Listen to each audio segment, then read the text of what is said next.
And remember to send letters, birthday cards, thank you notes, thank you for the connection.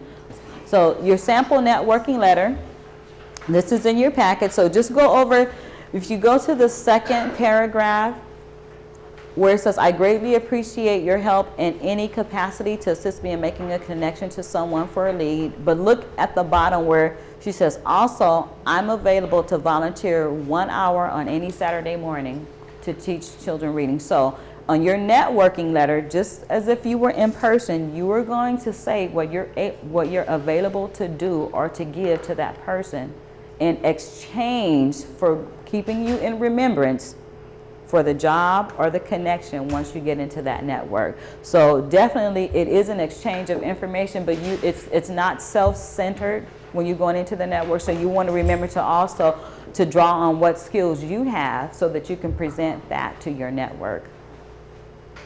And of course, remember we talked about the emails. You don't want to use Sweet Susie, but more professional. You always want to be professional. Okay, introducing. So when it's your time, you will be welcomed into your social network, or once you've started one, then you'll have someone introducing you, telling who you are, presenting your profile, and then you're on your way. You're on your way to making that one connection that's going to get the job that you want. Okay?